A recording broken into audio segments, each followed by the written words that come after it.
ایران پر حملہ ہوا تھا تو جیسا حملہ ہوا ویسے ہی حملہ امریکہ پر ہونا چاہیے تھا، اسرائیل پر ہونا چاہیے تھا۔ اب ظاہر ہے کہ فاصلہ اتنا زیادہ اور بیچ میں اتنا زبردست سمندر حائل ہے کہ وہاں تو نہیں پہنچ سکتے، تو جو اڈے امریکہ کے تھے ان پر حملہ کیا۔ ایران نے جو حملہ کیا، اور افسوسناک صورتحال ہے کہ مسلم ممالک جو کہلاتے ہیں یہ سب کے سب صہیونیوں اور صلیبیوں کے تابع فرمان ہیں، ان کے غلام ہیں۔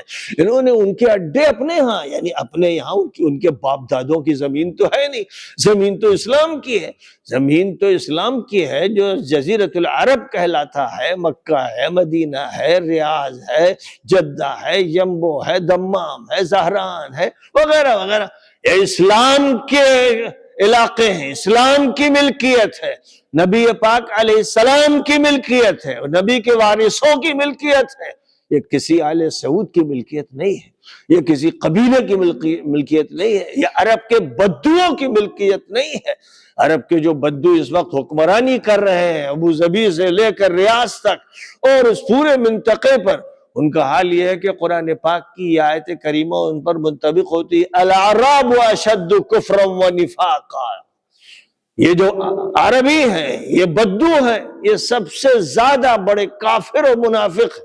یہ قرآن کہہ رہا ہے، 11ویں پارے کی آیت کریمہ ہے، پہلے ہی صفحے پر یہ آیت کریمہ آپ کو مل جائے گی۔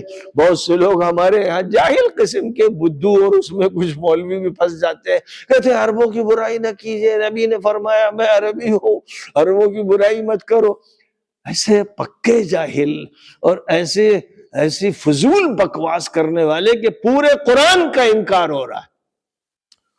نبی پاک علیہ السلام سے دشمنی کس نے کی؟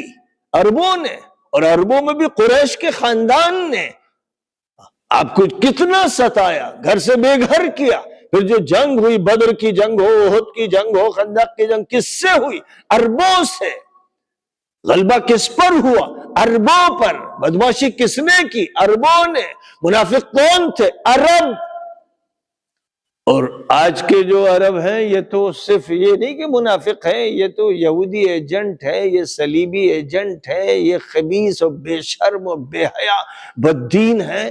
اور اب تو ساری دنیا میں یہ خبریں عام ہو گئی کہ 2 مہینے سے نتنیاہو اور محمد بن سلمان مطالبہ کر رہے تھے ٹرمپ سے، 2 مہینے سے مسلسل فون کر کر کے یہ مطالبہ کر رہے تھے۔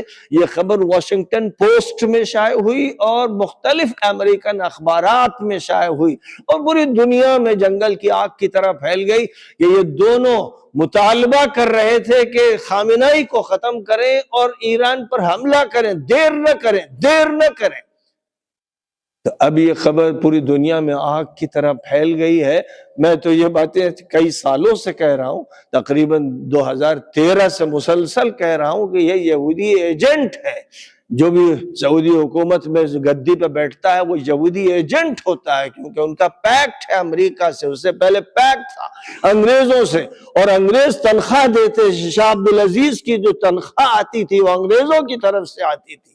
تو یہ ایجنسیاں ہیں اور کالونیاں ہیں، پہلے انگریزوں کی کالونیاں تھیں، اس کے بعد اب امریکہ کی کالونیاں ہیں، اور افسوسناک اب صورتحال یہ کہ اسرائیل کی کالونیاں، یعنی اب نتنیاہو آرڈر دیتا ہے اور محمد بن سلمان سر جھکا لیتا ہے، لیٹ جاتا ہے اور اس کی آواز میں آواز ملاتا ہے، اور ٹرمپ جو دونوں کا باپ ہے حرامی، اس سے کہتا ہے کہ حملہ کرو، خاتمہ کرو ان کا۔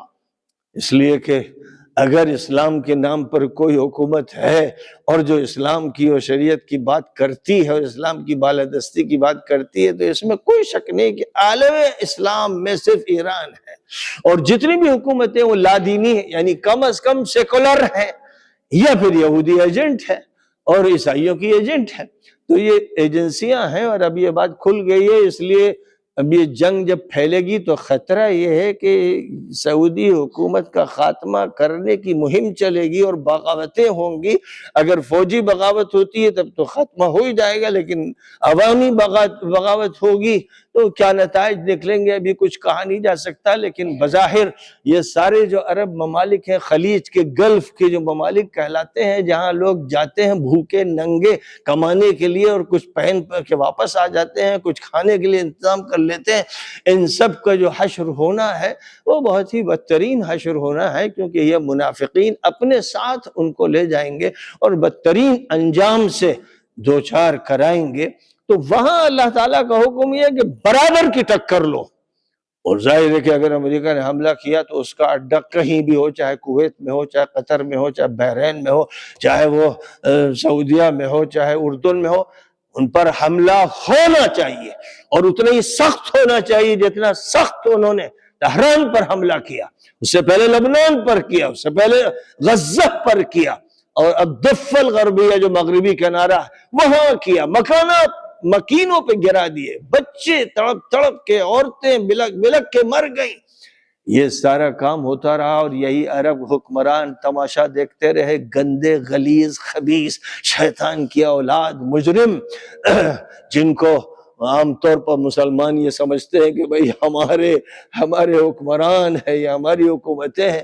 تو سمجھنا چاہیے اے مسلمانوں یہ سمجھ لو کہ یہ یہودی اولاد ہیں، یہ عیسائی مجرم ہیں، یہ ان کا سارا تعلق کفر سے ہے، اور ان پر وہ آیت قرآن کی منطبق ہوتی ہے، الاعراب اشد کفرا و نفاقا۔ یہ جو عربی ہے، عرب بدو خاص طور پر بدو کا لفظ استعمال کیا جاتا ہے کہ الہڑ و دیہاتی اور جاہل و بے پڑھے، ان کا حال یہ ہے کہ ان کا کفر بھی بہت سخت ہے اور ان کا نفاق بھی بہت سخت